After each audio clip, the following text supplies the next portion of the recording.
Assalamualaikum warahmatullahi wabarakatuh. Alhamdulillahirabbil alamin wassalatu wassalamu ala asyrafil anbiya'i wal mursalin wa ala alihi wa sahbihi ajma'in. Qala Allah ta'ala fil kitabikal karim a'udzu billahi minasyaitonir rajim. Subhanaka la ilma lana illa ma 'allamtana innaka antal alimul hakim. Qala rabbi shrah li sadri wa yassir li amri wa hlul 'uqdatam min lisani yafqahu qawli. Alhamdulillah, bersyukur kepada Allah Subhanahu wa taala atas nikmat kurnianya kerana kita masih hidup pada hari ini. Jadi bagi membincangkan tajuk yang berkaitan dengan keluarga ini, iaitu meniti jabatan kasih maligai bahagia. Sebelum saya menyentuh tajuk ini, saya akan memperkenalkan panel kita pada malam ini. Panel yang pertama iaitu Abdul Hanan. Panel yang kedua iaitu Abdullah Arif. Dan panel yang terakhir, panel yang ketiga adalah Luqman Hakim. Jadi kita pergi kepada tajuk forum kita pada malam ini, iaitu meniti jabatan kasih maligai bahagia. Sebelum saya pergi ke soalan yang akan dikupaskan oleh panel-panel kita, saya akan memperkenalkan apa itu keluarga. Jadi maksud keluarga itu adalah satu organisasi ataupun satu rantaian di mana terdapat mak, ayah, adik, kakak, anak, cucu, cicit, tok wan semua tu lah kan. Jadi kita nak tahu apakah tujuan berkeluarga dalam Islam. Jadi bagi soalan ini kita serahkan kepada saudara panel yang pertama, iaitu Abdul Hanan, bagi mengupas apakah tujuan berkeluarga menurut Islam. Silakan saudara panel pertama. Bismillahirrahmanirrahim. Assalamualaikum warahmatullahi wabarakatuh. Terima kasih Tuan Moderator. Yang saya hormati sahabat-sahabat panel dan hadirin sekalian. Okey. Tujuan berumah tangga menurut Islam sebenarnya ada banyak, tapi saya akan bawakan 3 sahaja. Yang pertama, untuk memenuhi tuntutan naluri manusia yang asasi. Jadi pernikahan adalah memenuhi tuntutan naluri kita sebagai manusia. Dan yang kedua, untuk membentengi akhlak yang luhur dan menundukkan pandangan.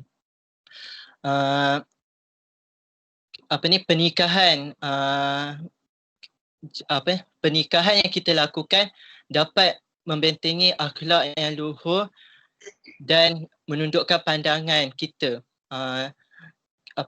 Daripada jadi macam melakukan perbuatan yang keji, seperti zaman sekarang kan ada berpacaran, lepas tu LGBT semua. Ada dalam sabda Rasulullah mengatakan kepada orang yang jika berkemampuan menikahilah, jika tidak berkemampuan hendaklah kita berpuasa, kerana berpuasa tu dapat melindungi pandangan kita dan kemaluan kita. Hadis riwayat Muslim, Bukhari dan Tirmizi. Dan yang ketiga adalah untuk menegakkan rumah tangga yang Islami. Kira dalam Al-Quran ada mengatakan jika suami isteri tidak dapat untuk bersama untuk menegakkan rumah tangga yang Islami, mereka boleh talak. Sebab kerana dalam Al-Quran pun ada mengatakan talak. Lepas tu bila suami isteri dia dapat menegakkan syariah Islamiah, mereka boleh rujuk. Di dalam Al-Quran pun ada mengatakan jadi tujuan berumah tangga menurut Islam adalah untuk menegakkan syariat Islam. Jadi itu saja saya serahkan kepada Tuan Moderator. Terima kasih. Terima kasih kepada panel yang pertama, Abdul Hanan, yang telah mengupas tentang tujuan berumah tangga menurut Islam. Jadi apa yang saya perolehi daripada panel yang pertama ini, saya akan mengupas juga tentang tujuan itu sendiri. Di mana ianya memenuhi fitrah manusia. Apabila kalau kita tengoklah zaman sekarang kan, kalau macam zaman sekarang ni berlaku penzinaan kerana fitrah manusia lah kan. dia nak yang tu, dia tak kira apa, dia akan buat terus tanpa fikir apa-apa. Jadi itu bagi menjaga maruah agama Islam lah. Jadi seterusnya kita akan pergi kepada faktor kehancuran ataupun keruntuhan rumah tangga ini. Jadi kita akan serahkan kepada panel yang kedua, Abdullah Arif, dalam mengupas tentang punca-punca ataupun faktor keruntuhan rumah tangga. Silakan. Baik, terima kasih kepada saudara moderator. Bismillahirrahmanirrahim. Assalamualaikum warahmatullahi wabarakatuh. Yang dihormati saudara moderator dan para ahli panel serta penonton, yang saya harap dan kami berharap agar penonton dalam keadaan sihat walafiat serta menjaga SOP yang telah ditetapkan oleh peringkat kerajaan lah. Baik, sebelum saya menjawab soalan daripada saudara moderator tadi, saya membaca sepotong ayat Al-Quran pada dari surah Ar-Rum ayat 21. A'udzu billahi minasyaitonir rajim. Wa min ayatihi an khalaqa lakum min anfusikum azwajan litaskunu ilaiha wa ja'ala bainakum mawaddatan wa rahmah. Inna fi dzalika laayatil liqaumin yatafakkarun. Yang bermaksud, dan di antara tanda-tanda kebesarannya ialah dia menciptakan pasangan-pasangan untukmu dari jenismu sendiri agar kamu cenderung dan merasa tenteram kepadanya. Dan dia menjadikan di antaramu rasa kasih dan sayang. Sungguh pada yang demikian itu benar-benar terdapat tanda-tanda kebesaran Allah bagi kaum yang berfikir. Baik, firman Allah ini berkaitan dengan penciptaan manusia yang berpasang-pasangan dan manusia ini diciptakan daripada jenis yang sama, iaitu manusia berpasang-pasangan dengan manusia yang lain, bukan manusia berpasang-pasangan dengan jin ataupun haiwan lah. Baik, di situ dalam firman Allah ini juga Allah berfirman bahawa penciptaan itu secara berpasang-pasangan daripada jenis yang sama untuk mencetuskan rasa ketenteraman dan kasih sayang yang kita boleh katakan iaitu perkahwinan lah. Baik, seterusnya saya akan menjawab berkaitan dengan soalan daripada saudara moderator tadilah. Kalau kita lihat zaman sekarang, kita tengok macam-macam kisah ataupun berita berkaitan dengan kes-kes perceraian ni lah yang berlaku di kalangan selebriti, pelakon, penyanyi dan sebagainya. Dan tidak ketinggalan juga kes-kes perceraian ni juga berlaku dalam kalangan masyarakat awam biasa. Baik, bila mana kita dengar berkaitan berita-berita ni, kita tak tahu apa punca, apa masalah yang berlaku dalam kehidupan mereka. Bila kita kaji, kita hayati, kita temui beberapa faktor lah, dan saya bawakan pada malam ni beberapa faktor yang mungkin berlaku dalam kalangan masyarakat yang bercerai tersebutlah, yang terlibat dalam kehancuran rumah tangga. Baik, Jabatan Perangkaan Malaysia telah melaporkan bahawa pada tahun 2018 sebanyak 40,269 kes perceraian yang difailkan. Angka ini agak membimbangkan dan angka ini hanya melibatkan dalam kalangan masyarakat Muslim. Dan perkara ini bagi kita seorang yang Muslim, kita berasa macam rasa malu sebab kita risau dengan angka ini. Masyarakat yang bukan Islam melihat adakah Islam ni tidak menitik beratkan berkaitan dengan rumah tangga. Dan kita harap agar semua peringkat dapat menyelesaikan dan mengurangkanlah kadar kes perceraian inilah. Baik, kita pergi kepada faktor-faktor tersebut. Saya bahagikan kepada dua, iaitu faktor dalaman dan faktor luaran. Faktor dalaman ada beberapa. Yang pertama adalah agama. Bila kita bercakap berkaitan dengan agama ini, yang saya maksudkan adalah latar belakang pasangan tersebut. Kemungkinan kehancuran rumah tangga ini berlaku apabila sebuah rumah tangga itu tidak berlatar belakangkan agama yang baik. Jadi apabila berlaku apa-apa krisis rumah tangga, mereka menyelesaikan masalah tersebut dengan cara mereka sendiri, bukan dengan garis panduan yang telah Islam letakkan. Jadi kemungkinan kemungkinan perceraian sangat cepat berlaku tanpa ada penyelesaian yang baik lah. Baik, seterusnya bebanan kerja. Faktor kedua ialah bebanan kerja. Faktor dalaman kedua ialah bebanan kerja. Bila mana bebanan kerja ini berlaku dalam kalangan rumah tangga, dalam kalangan masyarakat yang bermasalah rumah tangga ni. Saya bagi contoh, seorang suami yang dibebankan dengan banyak kerja, jadi dia kurang memberi layanan kepada isteri dan kurang memberi tanggungjawab, kurang menunaikan tanggungjawab dia lah sebagai seorang ayah kepada anak-anaknya. Jadi dengan itu mungkin akan muncul bibit-bibit krisis rumah tangga yang akhirnya berlakulah perceraian. Okay, yang ketiga faktor dalaman adalah kesihatan. Saya ada terbaca berkaitan dengan laporan daripada PBB, statistik mereka pada tahun 2010 hingga 2015 di Malaysia sahaja, angka kadar kesuburan rakyat Malaysia pada tahap yang agak kritikal, dan statistik tersebut menyatakan bahawa 1.97 kanak-kanak bagi setiap isi rumah. Baik. Dan masalah ini agak membimbangkan lah.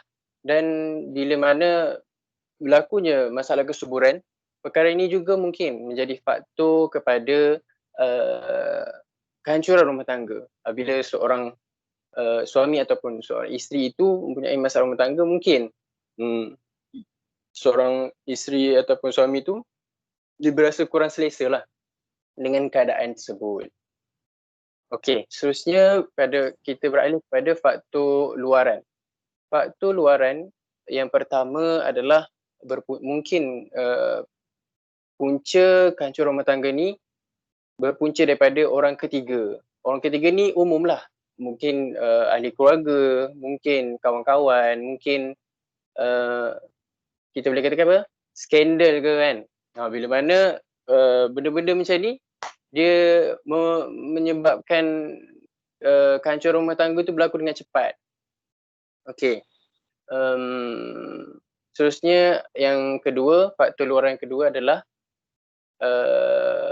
isu semasa ataupun keadaan semasa persekitaran dalam kalangan masyarakat tersebutlah. Yang saya boleh katakan mungkin krisis ekonomi ataupun sekarang sedang kita dibebani dengan wabak COVID-19, dan dengan dugaan tersebut juga mungkin boleh berlaku krisis rumah tangga tersebut. Jadi saya rasa sekadar itu sahaja berkaitan dengan faktor-faktor kehancuran rumah tangga yang saya harap kita semua boleh elakkanlah perkara-perkara yang akan berlaku. Baik, saya serahkan kepada saudara moderator. Terima kasih kepada panel yang kedua, saudara Abdullah Arif, yang telah mengupas tentang punca ataupun faktor berlaku keruntuhan rumah tangga ini. Jadi apa yang saya boleh simpulkan adalah seorang suami ataupun seorang isteri, kebanyakannya seorang suami lah sebab tanggungjawab dia untuk mendidik isteri. Jadi sebagai seorang suami ini dia perlu mencari ilmu dalam bidang agama, atau mencari ilmu untuk mendidik isteri itu. Seperti menutup aurat. Kalau kita tengok zaman sekarang ni ada yang keluar pergi pasar malam dengan seluar ketat, dengan seluar harimau dia kan. Kadang itu menjadi punca berlaku perceraian sendiri, kerana bila suami itu tengok laki lain tengok isteri dia macam tu kan, mesti laki tu rasa jealous, kemudian berlakulah pertelingkahan antara satu sama lain. Jadi bila berlaku pertelingkahan ni, kadang-kadang ada yang boleh menyebabkan berlaku perceraian. Selain itu, kekurangan masa ini juga menjadi faktor utama juga. Kerana bila contoh contohlah kan, bila suami ni asyik sibuk dengan kerjanya sehingga tidak ada masa dengan suami untuk diluangkan. Jadi itu menyebabkan isteri itu berasa tertekan, tak ada suami di sisi. Jadi kalau boleh itu suami itu perlu kata kalaulah satu contoh malam, contoh pada waktu malam tu duduk depan isteri, kita tengok dia kan. So jangan buat benda lain. Itu cerita lain kan. Itu mungkin akan mengeratkan lagi satu pertalian keluarga itu. Jadi dari segi luaran yang dikatakan oleh Abdullah Arif itu terdapat, kadang-kadang kita tengok terdapat juga campur tangan mak mertua ni lah kan. Jadi bila campur tangan mak mertua ni, kalau nak selesaikan dengan cara yang baik ini baguslah. Tapi kalau nak selesaikan dengan cara yang salah ini, sepatutnya tak patut berlaku lah. Kerana ianya boleh mengeruhkan lagi keadaan. Jadi kalau nak menasihati keluarga anak-anak ini, mak mertua tu sendiri kena mahir dalam bab-bab kekeluargaan. Jadi di mana ada faktor ataupun punca ni, mesti ada cara mengatasinya. Jadi bagi mengupas tentang cara mengatasi ataupun cara menyelesaikan masalah ini, kita serahkan kepada saudara Luqman Hakim, iaitu panel yang ketiga. Silakan. Okey. Terima kasih saudara moderator Fikri. Balik pada soalan tadi, bagaimana untuk menyelesaikan masalah krisis rumah tangga. Agama Islam ni adalah agama yang sangat-sangat menggalakkan umatnya berusaha memperbaiki dan mempertingkatkan hubungan silaturahim. Sebagaimana firman Allah Subhanahu Wa Taala, innamal mu'minuna ikhwah fa aslihu baina akhawaykum wattaqullaha la'allakum turhamun, yang bermaksud sesungguhnya orang mukmin itu bersaudara. Kerana itu damaikanlah antara kedua-dua saudaramu dan bertakwalah kepada Allah agar kamu beroleh rahmat. Surah Al-Hujurat ayat 10.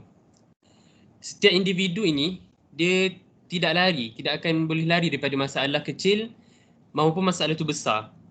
Begitu juga dengan individu yang sudah dan sedang berkeluarga. Jadinya pemilihan individu yang memberikan nasihat dan panduan yang tepat bersesuaian dengan apabila kita mengalami masalah rumah tangga perlu diambil kira dalam merungkai segala permasalahan yang wujud antara suami dan isteri. Bukan sebarangan orang yang kita boleh ambil untuk menjadi tempat kita mengadu masalah rumah tangga kita. Saya berikan dua jenis orang, iaitu yang pertama adalah orang yang tidak amanah.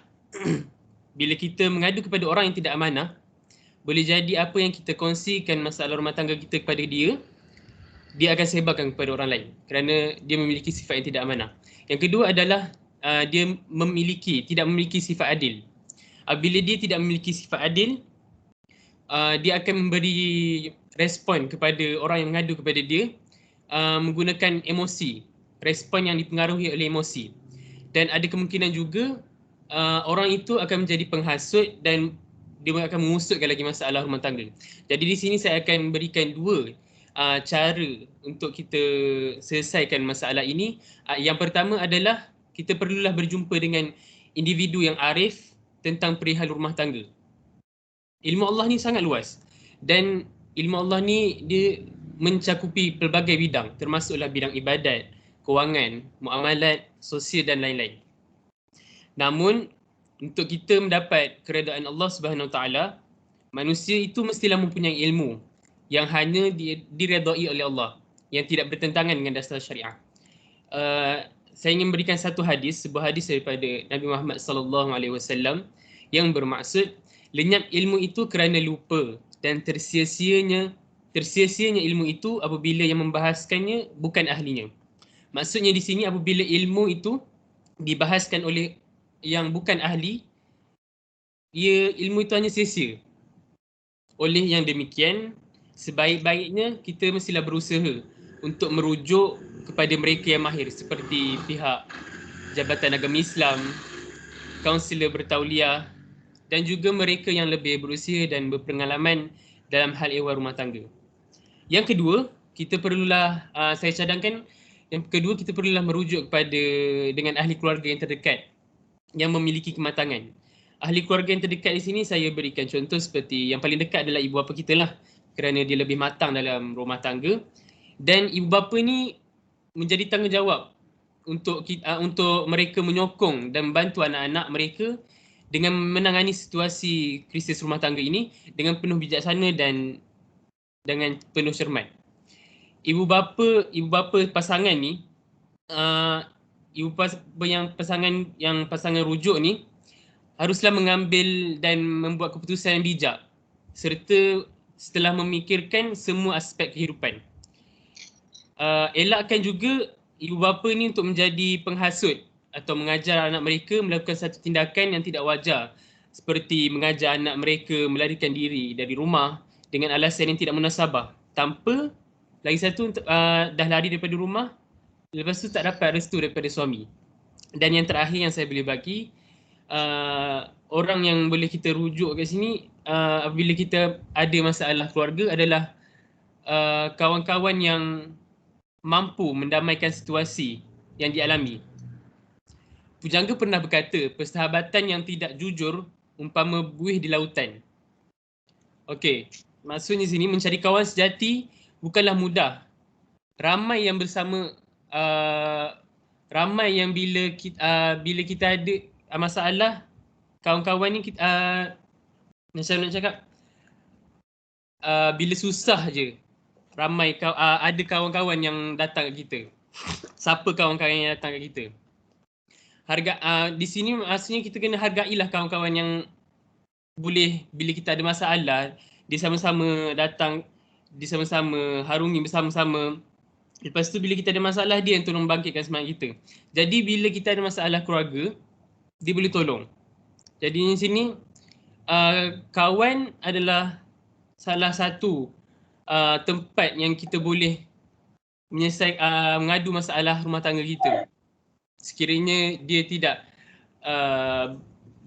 menyebarkan apa yang kita katalah. Maksudnya kawan-kawan yang kat sini adalah kawan yang begitu, macam nak cakap, kawan yang baik dan ada bila kita susah. Jadi di situ, sampai di situ sajalah yang saya boleh berikan. Saya serahkan kembali kepada saudara moderator. Assalamualaikum warahmatullahi wabarakatuh. Baik, terima kasih kepada saudara Luqman Hakim, iaitu panel yang ketiga yang telah memberikan penjelasan tentang cara mengatasi masalah ini. Jadi apa yang saya boleh simpulkan adalah kalau kita ada masalah keluarga itu, kita kena jumpa orang yang mahir seperti kaunselor ataupun seperti tak pun jumpa orang yang mahir dalam keluarga seperti mak ayah ataupun mak mertua untuk menerima nasihat mereka. Ataupun kita boleh berjumpa dengan kawan-kawan kita macam saudara Luqman Hakim sebutkan tadi. Kalau nak cari kawan yang baik ni memang susah. Cari kawan yang baik memang susah. Tapi kalau jumpa tu hargai dia betul-betul. Macam kalau kita jumpa kawan yang betul-betul baik ini, kita boleh luahkan perasaan kita kat dia dan dia boleh tolong kita dengan nasihat-nasihat yang baik. Bukannya kalau jumpa kawan yang kata yang jenis tak simpan rahsia apa semua, yang jenis cakap main lepas je, jadi kawan itu mungkin dia akan mengeruhkan lagi keadaan. Jadi isu dia adalah bagi mengatasi rumah tangga ini, kita kena jumpa dengan orang yang lebih mahir dalam babak keluarga ini. Jadi alhamdulillah kita sudah sampai ke penghujung forum ini, di mana ia menceritakan tentang tujuan berkeluarga, dia menceritakan tentang faktor ataupun punca keruntuhan rumah tangga dan menerangkan tentang cara mengatasi keruntuhan rumah tangga itu tersebut. Jadi sekian saja forum kita pada malam ini. Terima kasih kepada saudara panel yang pertama, iaitu Abdullah Arif, panel yang kedua saudara Abdul Hanan, panel yang ketiga saudara Luqman Hakim. Assalamualaikum warahmatullahi wabarakatuh.